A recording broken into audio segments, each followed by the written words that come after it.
In the introduction to IrfanView, I mentioned that there were built into the application some editing capabilities.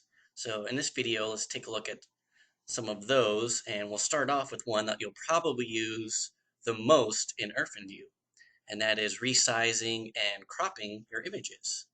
So I have here an image that's almost fresh out of the camera. It's basically its original size of 2900 pixels by 4300 pixels.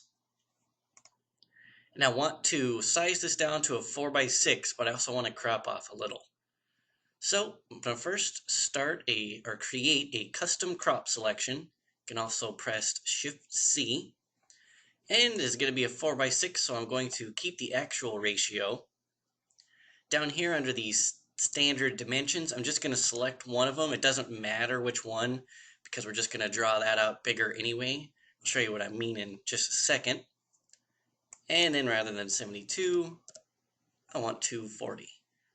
Click to apply, and you can see that this right here is 1600 pixels across. Well, I don't need to use that. If I press Control and pull out a corner, I can resize this custom crop box.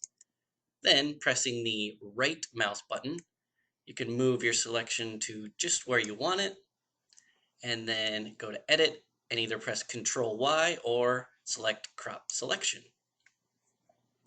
Now under the info, you see that I have a 9:13, almost a 9:14. So now I want to go to Image, Resize. I'm going to put this in inches, and I have Preserved Aspect Ratio selected. As soon as I press 4, I now have 4:6, 5.99, close enough, 240. And it's resized to a 4:6, which I can then save or save as in a new directory or a new folder. Should you need to retouch a small blemish or something like that, I'll zoom in here, I'm pressing Shift and plus. And under the Edit menu, Show Paint dialog, and you have a clone stamp, much like Photoshop. So say I want to target this right here, this freckle. We'll say that that's a blemish. And I need to define a good patch of skin as my source to clone over that. So by pressing Control, I want to clone from this area, so I'll click right here and then paint over this area.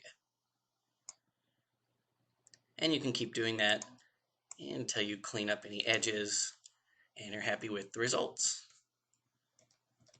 So press the minus key to zoom out.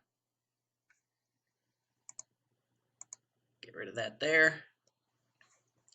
You also have, under Enhance Colors, the ability to change the brightness and the contrast,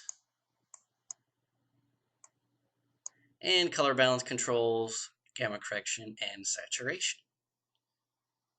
Cancel out of that, because I also have a whole browser of effects as well. So you have blur effects, there's a sepia. If you click apply to original image, you can see what it looks like on the original image. You can undo, and there are several effects here on the left. Undo that.